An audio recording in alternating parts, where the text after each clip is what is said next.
It was such a wonderful machine to fly because it turned, slipped, side slip, do all of the things that you had to do in combat so easily.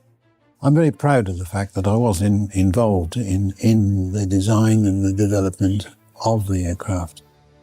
It is the most beautiful aircraft I have ever flown in my life, and it was a fighter. The Supermarine Spitfire, a powerful symbol of defiance and victory during the Battle of Britain. Fast, agile, and beautifully sleek, the Spitfire represented the cutting edge of RAF fighter command in its legendary fight against Hitler's Luftwaffe. With over 23,000 Spitfires produced, it was the only Allied fighter to stay in production throughout the entire war. The aircraft's design was so advanced that development continued through 24 marked numbers, most of which entered actual production. Few Spitfire variants were unsuccessful, a rare achievement in fighter development history.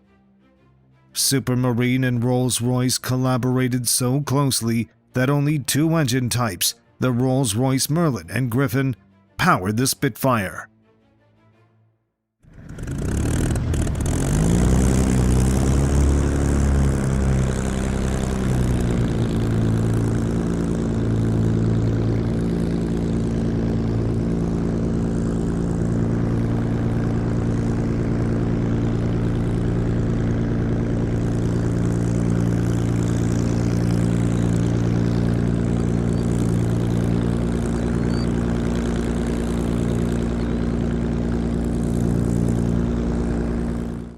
The diversity of roles the Spitfire performed during World War II exceeded all expectations. It served as a fast interceptor, high and low altitude reconnaissance plane, and tactical fighter bomber, proving the brilliance of its original design. Yet, the Spitfire's inception was risky. While the Hawker Hurricane reflected traditional aircraft construction, the Spitfire was a revolutionary design, born from the genius of one of aviation's greatest designers. Reginald Mitchell, chief designer at Supermarine, gained fame by creating high-performance seaplanes that won the Schneider Speed Trials for Britain 3 times between 1929 and 1931. Mitchell was a brilliant designer. He was a very, very good leader. He was an easy man to get on with. He did have his occasional flare-ups, but one of his main advantages was that he was able to pick the right people to do the job. Soon after, Mitchell's S-6B Racer, the fastest of his designs, set a world record by reaching 407 miles per hour. As a man, I liked him enormously and respected him because he was tremendously a plane fighter, drawing on his experience from the Schneider Cup races. The same year, F-730 for a new RAF fighter to replace the Bristol Bulldog, which then equipped most of Britain's air defense units.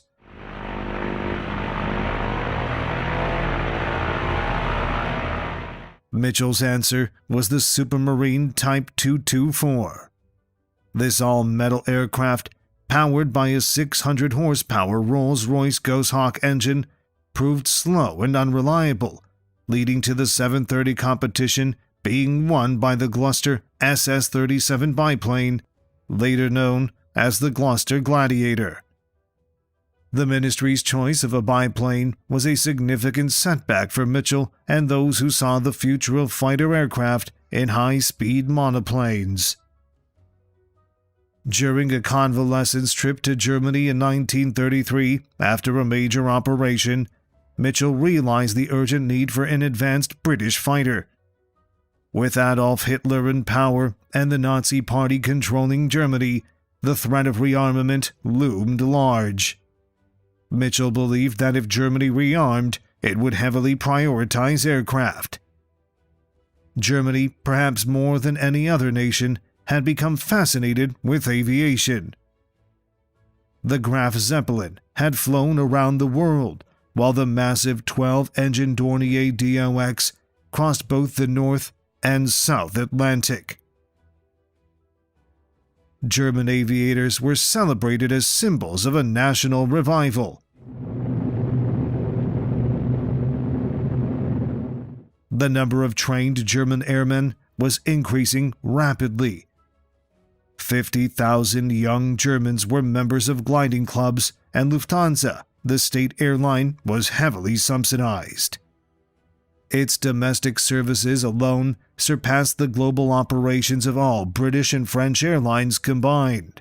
Mitchell concluded that German rearmament would produce the most formidable air force in Europe.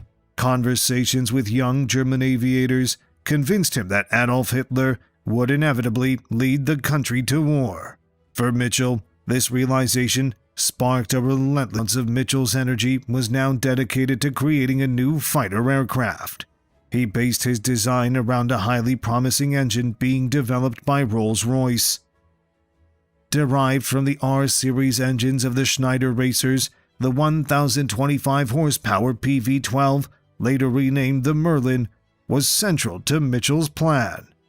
He started to design an aircraft to his own ideas, which had 8 guns firing forward. It had an enclosed cockpit, retractable undercarriage, and all of the refinements which would need to be used to produce something with a very high speed. He had also introduced the concept of stressed skin construction, where in fact instead of just making a structure which is self-supporting of its own and then putting plating on it, the external plating actually took some of the stress as well. And that lesson was carried on into the design of what became the Spitfire. His prototype fighter K5054 was completed well before Rolls-Royce resolved several cooling system issues. However, on March 5, 1936, K5054 made its maiden flight. Office and said I wanted to be a pilot. And he said, well, you can't volunteer to be a pilot. He said, you can volunteer to be aircrew. He said, and if you're good enough, you might become a pilot. So I said, all right, I'll volunteer for aircrew. So he said, right, well, what's your name and address and what did your father do and what's your job? So I said, well, I work at Supermarine. So he said, what do you do at Supermarine? I said, well, I'm an apprentice. Apprentice, he said. He looked me in the eye and he picked up the piece of paper and he just tore it in half and he said, you go back to work, my son. He said, you're doing a better job there. Since 1934, the British Air Ministry had been alarmed by intelligence reports indicating Germany was secretly building an air force with a planned strength of 4,000 aircraft. Mitchell's concerns were now fully validated. In response to the growing threat, the RAF initiated a series of rearmament programs. Luckily for Britain, key RAF leaders emerged who believed that, with enough fighters, the German threat, particularly from its fast monoplane bombers, could be neutralized. One such figure was Air Marshal Sir Hugh Dowding, newly appointed as Air Member for Supply and Research, Spitfire. One of the key requirements of the new specification, which would make Britain's next generation of fighters formidable, was that the aircraft be equipped with 8 wing-mounted machine guns. Initially, the Spitfire's stressed metal wing design posed significant manufacturing challenges. The complex techniques and specialized tools needed led to delays, but the end result was more than worth the effort.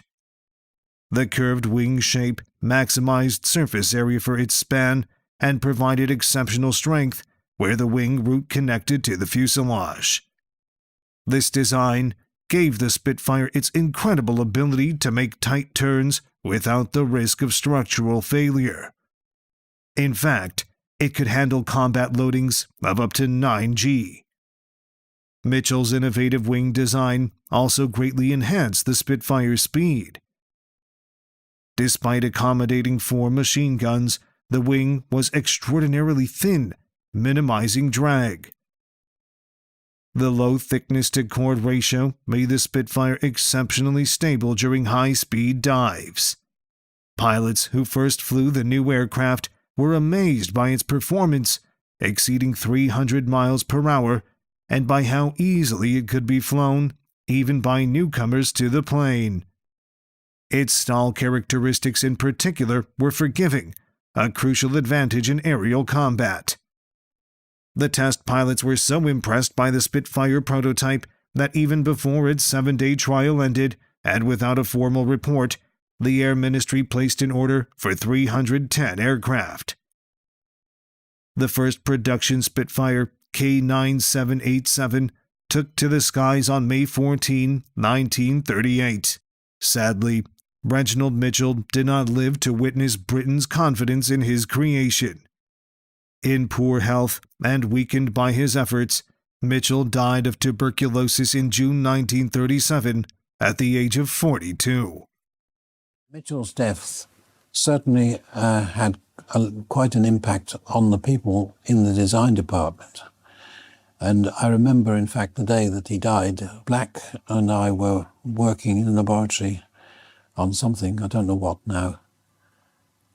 We both sort of stopped what we were doing, looked at one another, silenced for a bit, then got on with the job.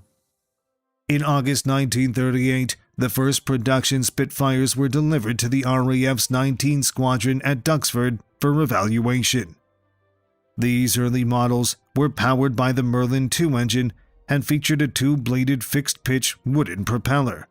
They could reach 352 miles per hour at 19,000 feet and had a maximum climb rate of 2,420 feet per minute and could ascend to 20,000 feet in 9.4 minutes. Despite this impressive performance, it did not yet fully harness the Merlin engine's potential. After the 78th Spitfire rolled off the production line, the de Havilland Hamilton two-pitch, three-bladed metal propeller became standard, optimized for both takeoff and cruising. The Spitfire's takeoff distance was significantly reduced, but it wasn't until the summer of 1940, with the introduction of constant-speed propellers, that the Merlin engine could truly deliver its best performance.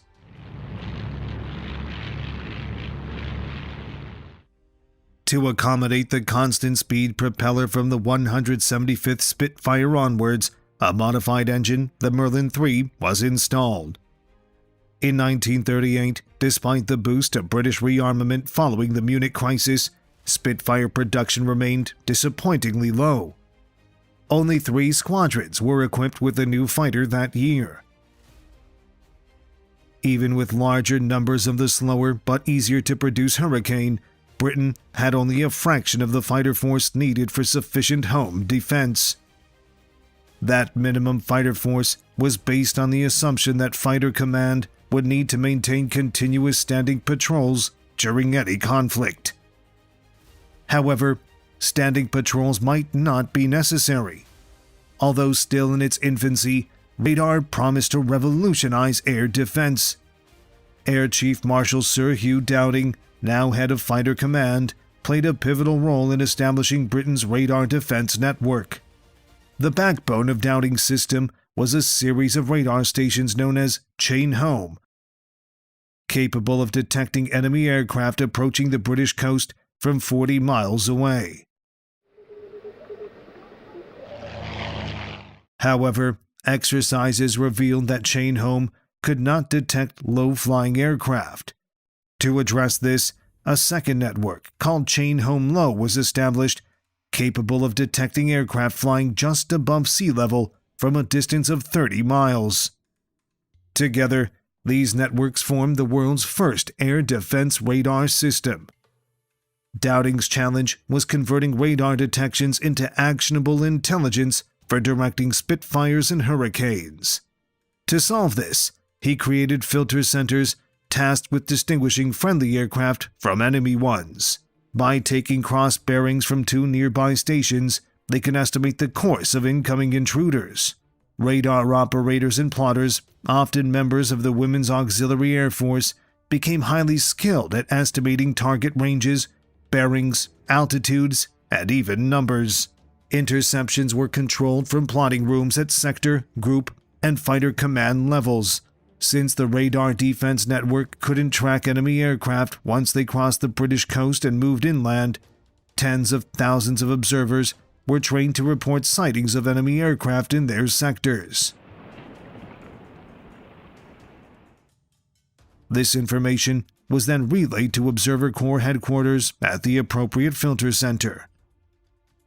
Dowding's aim in designing such a complex detection and plotting system was to maximize the chances that every Spitfire and Hurricane sent into the air would intercept the enemy. All flights would be directly combat-related. His defensive network was completed just in time. On September 1st, 1939, Hitler's armies invaded Poland. As the Luftwaffe struck the Polish Air Force, destroying most of its fighters on the ground, and German bombers crippled Polish communications, it became evident that this was a new kind of warfare.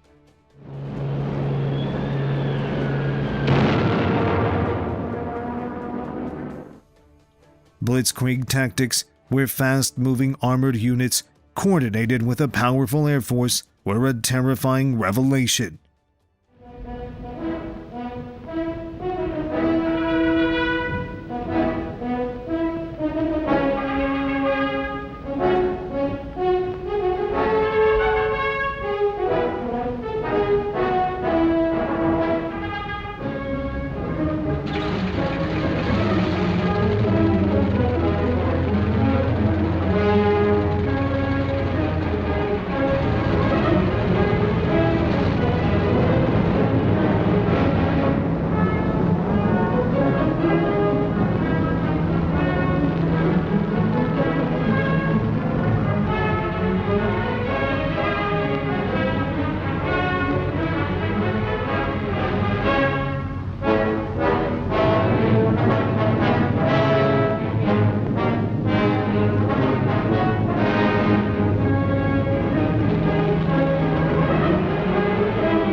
Over 700 miles from the battlefront, Britain could do nothing to aid its Polish allies.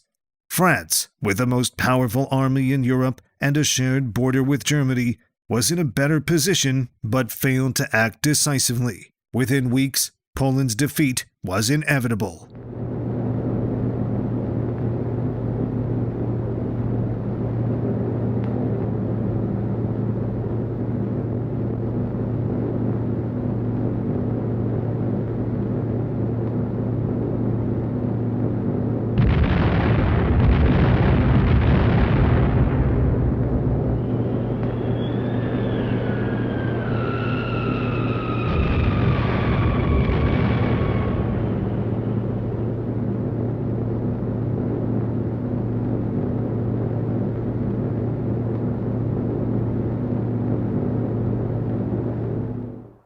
On November 18, 1939, 6 weeks after Poland's fall, the Supermarine Spitfire made its first mission over German territory.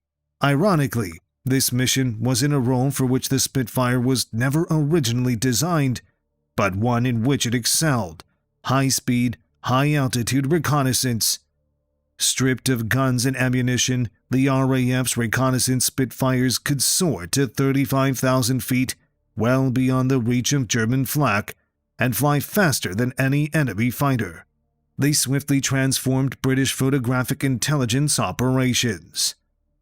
By the end of 1939, in just 15 sorties, 2 Spitfires had covered 5,000 square miles of enemy territory without any losses. This marked the beginning of the Spitfire's distinguished career as one of the war's finest photographic reconnaissance aircraft. On May 10, 1940, the storm of Blitzkrieg struck France and the Low Countries. The offensive commenced with over 300 German bombers attacking 22 Allied airfields in northern France, Belgium, and Holland. The Belgian and Dutch air forces were obliterated on the ground, while the French faced significant damage. The next day, it was the RAF's airfields in France that came under attack. Despite facing relentless air assaults, the Hawker Hurricanes of the British Expeditionary Forces Air Component fought valiantly against overwhelming odds. The effect of the Hurricanes in slowing the Luftwaffe offensive was disproportionate to their numbers. However, with 1,000 Allied aircraft destroyed in just 2 days and the French Air Force retreating to relative safety in the interior, defeat seemed inevitable. After the dramatic breakthrough by German armor at Sedan, which bypassed the defenses of the Maginot Line, the ground war was effectively lost. The French government implored for additional British fighters, but Sir Hugh Dowding, aware that any further losses would render Britain's future defense a hopeless endeavor, stubbornly resisted. Events quickly proved Dowding's judgment correct. By May 20th, France had been divided in two by a powerful German armored thrust. The British Expeditionary Force, along with the bulk of the French 1st and 7th Armies, found themselves trapped in a shrinking pocket around Dunkirk. The last RAF airfield in Belgium had already been abandoned. As German armor closed in on Dunkirk, the fate of 300,000 Allied soldiers seemed almost sealed. Yet, on May 24th, Hitler ordered his panzers to halt. Hermann Göring, chief of the Luftwaffe, buoyed by his victories, had assured Hitler that the German Air Force could, unaided, eliminate the remnants of the expeditionary force at Dunkirk. For the destruction of the Allied stronghold, the Luftwaffe assembled 300 bombers and 500 fighters, most of which were the formidable Messerschmitt 109E. The 109E was equipped with 2 fuselage-mounted MG-17 machine guns, each carrying 1,000 rounds, and 2 wing-mounted cannons, each with 60 rounds. Powered by the Daimler-Benz 601A engine, the 109E offered a very short takeoff and excellent climb capability. However, its performance at altitudes of 20,000 feet and higher was considerably better. Since the outbreak of the war, the Messerschmitt 109 had dominated the skies over Europe. Pilots of the 109 were convinced that wherever the aircraft engaged in combat, victory was assured. It was with this high confidence that the Luftwaffe set out to destroy the Allies at Dunkirk. What the German airmen had not foreseen was that, over the Dunkirk beaches, the Luftwaffe would encounter significant numbers of RAF Spitfires for the first time.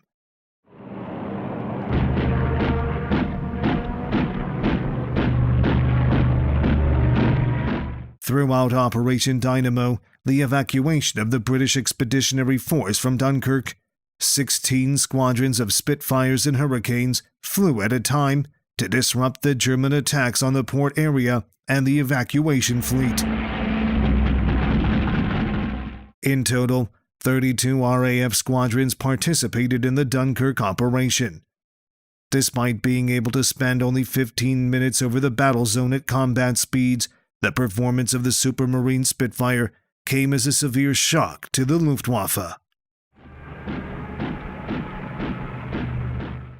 Here was a fighter aircraft capable of meeting the Messerschmitt 109 on equal terms. It quickly became clear that the Spitfire's ability to outturn the 109 provided a crucial advantage in close combat. Additionally, the Messerschmitt's cannon did not prove to be the devastating weapon that the Luftwaffe had anticipated. Its low muzzle velocity and slow rate of fire often meant that a pass would result in very few rounds actually striking a fast-moving Spitfire.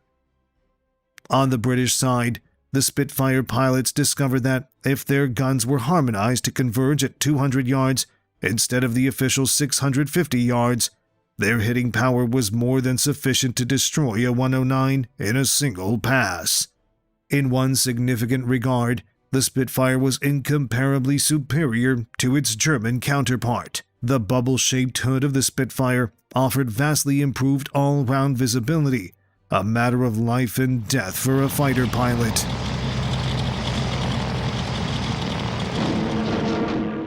During the air battles that raged over the Dunkirk beaches, RAF fighters destroyed 132 German aircraft, delivering a devastating blow to Goering's Luftwaffe.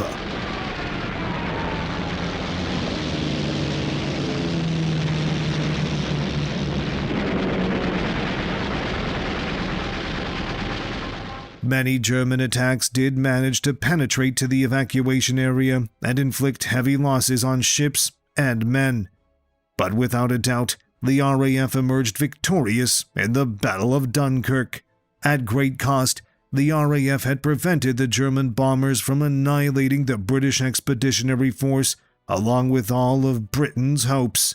Tragically, since the men on the ground had witnessed little of the fierce fighting occurring above them, many concluded that the RAF had abandoned them to their fate. For some time afterward, a significant amount of anger and bitterness developed between the British Army and the RAF pilots. The successful evacuation of 338,000 British and Allied soldiers from Dunkirk marked a turning point in the war. Its impact on British civilian morale was immeasurable, but for the fighter pilots of the RAF, it meant even more.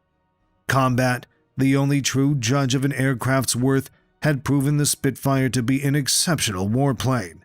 With an attempted invasion of Britain now an impending reality, survival would depend solely on the men and machines of RAF Fighter Command. Within 2 weeks of France's fall, Hitler and his generals began planning the conquest of Britain. Success would hinge primarily on the Luftwaffe winning control of the skies over the Channel and southern England. Hermann Göring, undeterred by his failure at Dunkirk, estimated that it would take only 4 days of intensive air operations by the Luftwaffe to overwhelm Britain's air defenses in the south of England. In just 4 weeks, the RAF could be utterly defeated. In preparation for the campaign, the Luftwaffe assembled 2,800 combat aircraft in France, Denmark, and Norway. Eagle Day, scheduled for early August, was to mark the start of the Great Offensive. Meanwhile, the RAF strength was to be gradually worn down. The bait designed to lure British fighters into costly dogfights with the Luftwaffe consisted of a series of bombing raids on southern English ports and Channel convoys. If the RAF scrambled its fighters to confront the German raiders, they would lose valuable aircraft to the 109 escorts. Conversely, if it chose not to engage, Britain would face significant losses in shipping.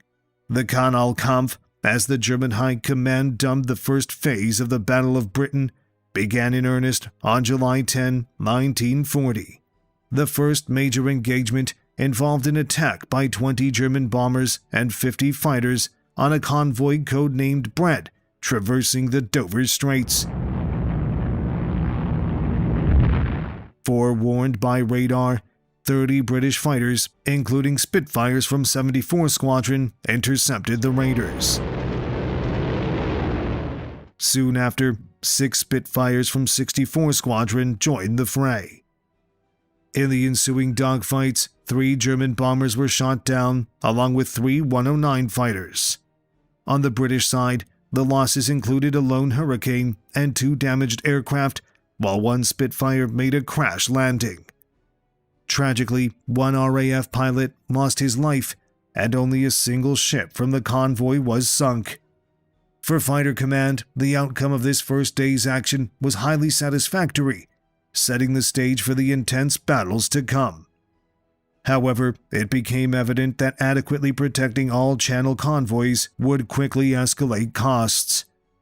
During the battle in France and over Dunkirk, the RAF had suffered the loss of 477 valuable fighters and nearly as many pilots.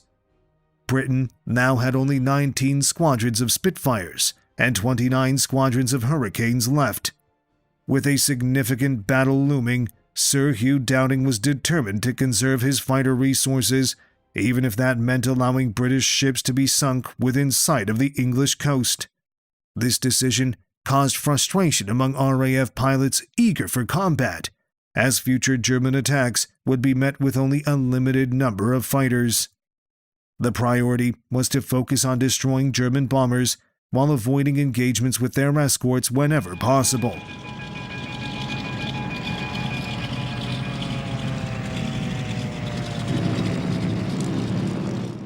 In the early weeks of the Battle of Britain, Fighter Command's steady accumulation of combat experience led to several valuable modifications for the Spitfire.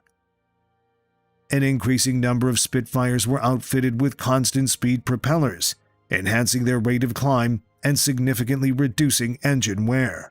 The introduction of the DeWilde incendiary bullet proved to be a valuable asset for marksmanship, greatly increasing the Spitfire's hitting power.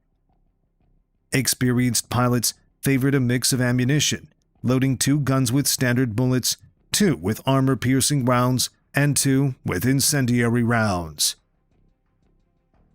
Many skilled Spitfire pilots believed that using incendiary rounds made the crucial difference between merely damaging an enemy aircraft and shooting it down.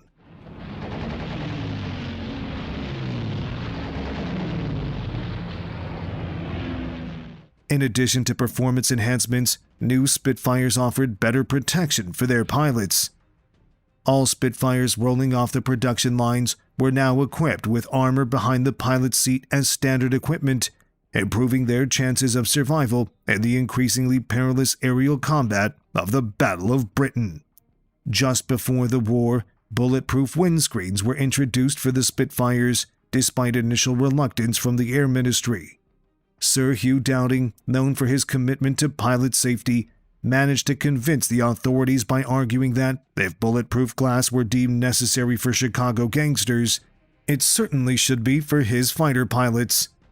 These enhancements to the Spitfire were welcomed by the pilots, but there was growing concern about how combat situations were unfolding. The RAF's tactical doctrines, which had remained unchanged since the early 1930s, began to negate many of the Spitfire's inherent advantages. The standard RAF formation was a VIC of 3 aircraft flying in close proximity.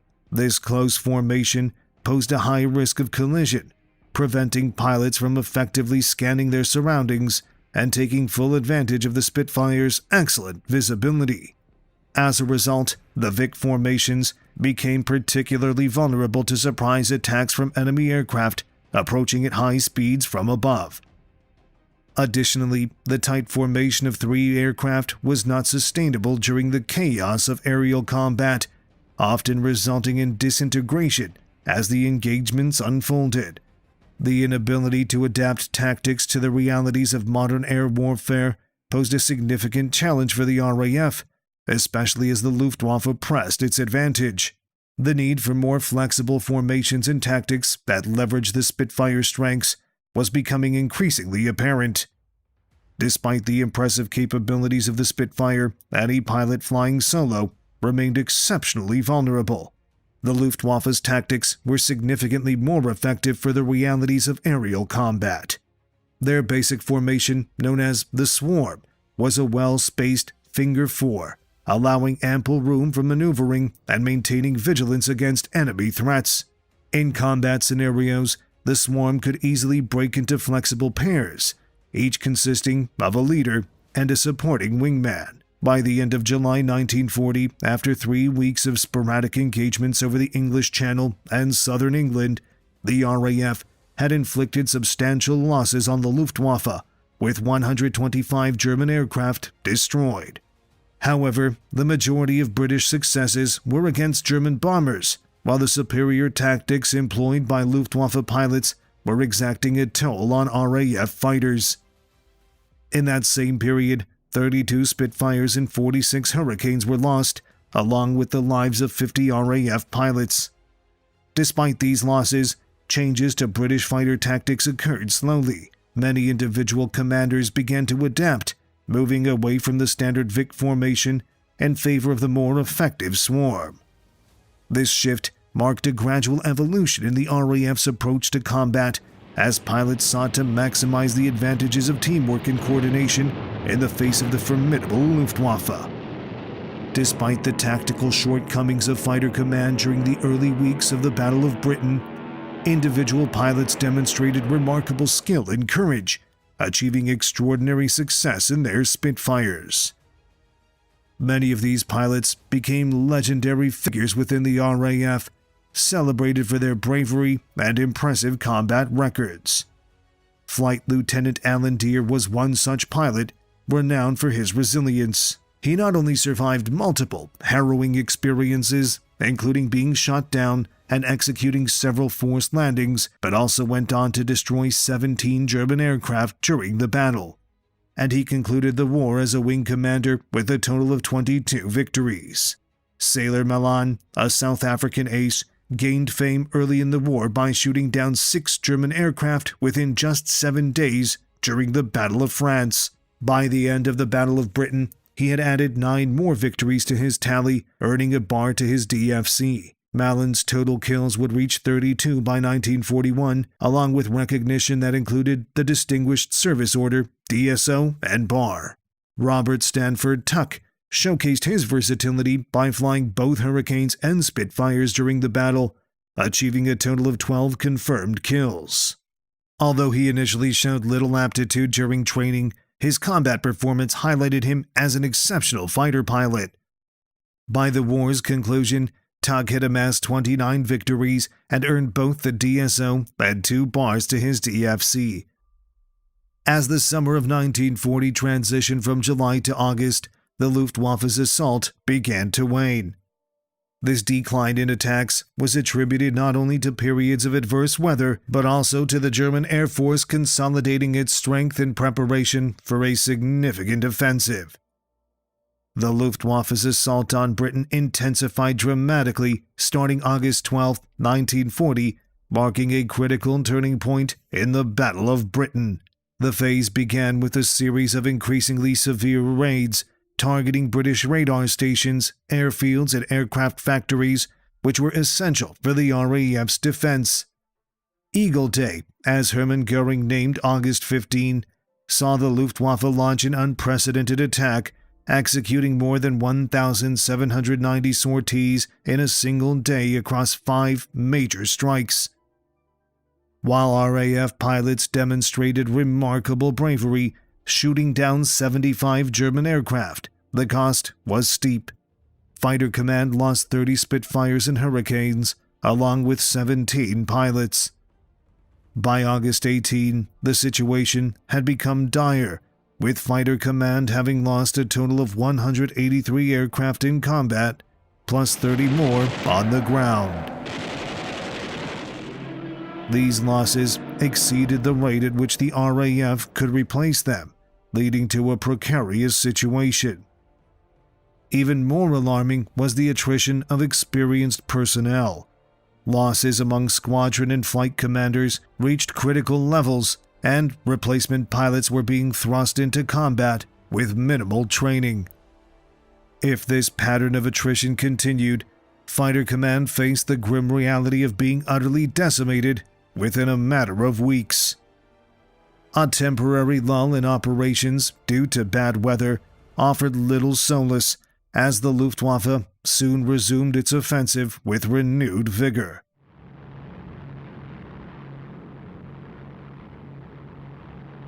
Between August 24th and September 6th, they averaged nearly 1,000 sorties a day, relentlessly testing the limits of Fighter Command's endurance. During this harrowing period, RAF pilots fought against overwhelming odds, and the cumulative strain of relentless combat began to take its toll. As Fighter Command faced what seemed to be an inevitable extinction, Sir Hugh Dowding's call for a miracle was answered on September 7, 1940. On that day, 1,000 German aircraft, including over 300 bombers, assembled for the Luftwaffe's first significant raid on London. Adolf Hitler, enraged by recent RAF attacks on Berlin, had ordered Hermann Göring to concentrate efforts on destroying the British capital.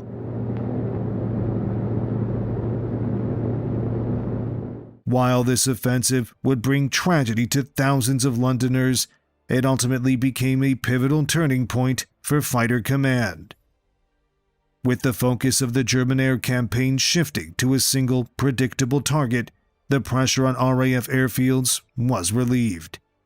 This change allowed exhausted pilots to reduce the number of sorties they flew while still meeting the Luftwaffe in greater strength. During the second phase of the battle, from September 7 to September 15, RAF fighters could engage the German air fleets with numbers as high as 300 at a time. Luftwaffe airmen, previously confident that the RAF was down to its last 50 Spitfires, were taken aback by the British response.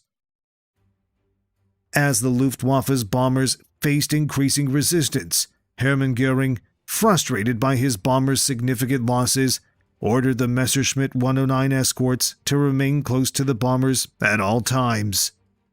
This directive limited the fighters' ability to maneuver freely and left them vulnerable as they were unable to engage in effective dogfights. The Spitfires, with their superior agility and tight turns, were granted a crucial advantage in the ensuing skirmishes.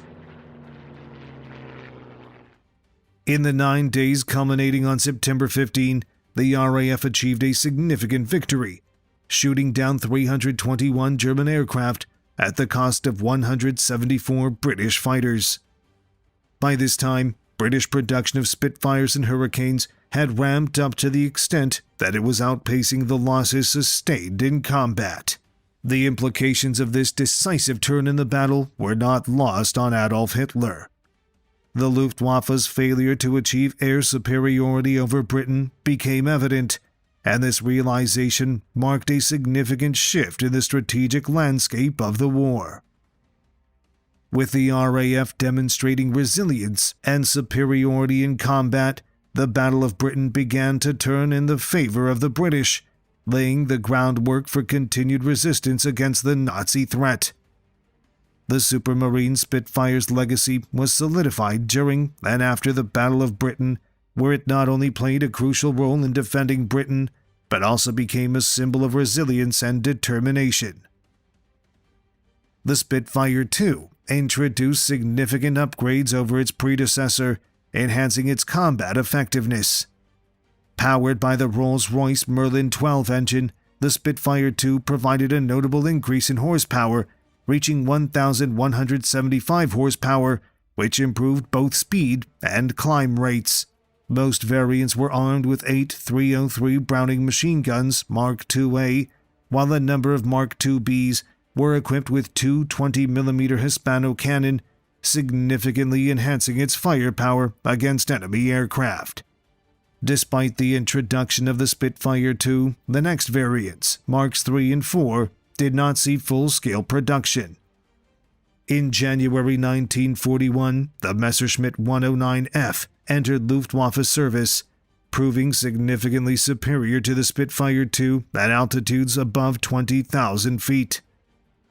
In response, Supermarine upgraded the design by fitting the Merlin 45 engine to a strengthened Spitfire 1 airframe, resulting in the creation of the Spitfire 5, which would become the most numerous of all Spitfire marks. The Spitfire 5 entered service in February 1941, boasting a top speed of 375 miles per hour and an operating ceiling of 36,500 feet. To enhance roll rate and speed at low levels, some aircraft featured clipped wingtips. By this time, the various subtypes of the Spitfire were classified based on the type of wing fitted. The A-wing configuration mounted 4 303 Browning machine guns, while the B-wing could accommodate a single 20mm Hispano cannon alongside 2 machine guns. The C-wing was the most versatile, allowing for multiple configurations. It could carry either 2 cannon, 1 cannon with 2 machine guns, with the second cannon muzzle fairing blanked off, or the original 4 machine guns. This adaptability made the Spitfire V a formidable adversary in the skies over Europe.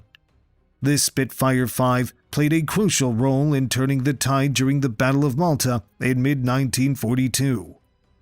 The island, positioned strategically along the Axis lines of communication between North Africa and Italy, was a prime target for German and Italian bombers. The successful defense of Malta established a vital RAF base for offensive operations against Axis airfields. From Malta, the Spitfire made its debut as a fighter-bomber during the summer of 1942, with the Mark V-C variant serving with great success in the Mediterranean and northern fronts throughout the war. In 1942, Allied airmen increasingly encountered the German Focke-Wulf 190, which decisively outclassed the Spitfire Mark V, the finest fighter in service at that time. Although a small number of Mark VI aircraft had been produced, it was evident that only a radically improved version of the Spitfire could effectively combat the Focke-Wulf threat. We also had to make sure that we were keeping one step ahead of the enemy. And when the Focke-Wulf 190 came around, we had to increase the maneuverability of the aircraft. We actually added power-assisted ailerons. Like the power-assisted steering you got on your motor car now, but we were doing that on airplanes long before they thought of putting them in motor cars. Supermarine's response was the introduction of the Mark 7, 8, and 9, with the Mark 9 becoming the most numerous. The Spitfire Mark 9 combined the Merlin 60 series engine with a 5C airframe, featuring a two-stage supercharger with an aftercooler. This innovation enabled the aircraft to achieve a top speed of over 400 miles per hour and a service ceiling of 44,000 feet. In 1944, many Mark 9s were upgraded with a new wing design known as the E-Type, which housed a 20mm cannon and a 50 caliber machine gun. No German or Japanese aircraft could withstand the firepower of two 50 caliber machine guns, and combined with the Mark 9's exceptional performance, this made it an immensely powerful fighter. The Mark 9 Spitfire remained in production long after it had been outperformed by newer variants. By the end of the war, a total of 5,739 Mark 9s had been built. Among these, one of the most unusual was a seaplane conversion that successfully completed trials in 1943, reminiscent of the Spitfire's origins in the Schneider Cup races. However, this seaplane variant was never put into production. Following the Mark 9, the next significant development was the Mark 14, which was powered by a Rolls-Royce Griffin engine. The Griffin had been first fitted to an experimental Spitfire Mark IV in late 1941. The Mark 14 was introduced in October 1944 and featured a Griffin 65 engine rated at 2,035 horsepower, necessitating a 5-bladed propeller to harness its immense power. The Mark 14 boasted a maximum speed of 439 miles per hour and a service ceiling of 43,000 feet, making it undoubtedly the most potent Spitfire of the war. It also marked the final evolution of the Spitfire during World War II. The Spitfire Mark 18, a strengthened and upgraded variant of the Mark 14, was introduced just as the war came to an end. It represented the latest fighter development of the original Spitfire airframe. Subsequent variants, the Spitfires 21 to 24, were nearly entirely new aircraft, sharing few components with their predecessors. Even Reginald Mitchell's original wing design underwent radical changes. In March 1954, Mark 18Es flew the final offensive sorties by Spitfires in RAF service in Malaya, marking the end of a remarkable career that lasted an astonishing 16 years. This legacy stands as a testament to one of the most inspired designs in the history of military aviation.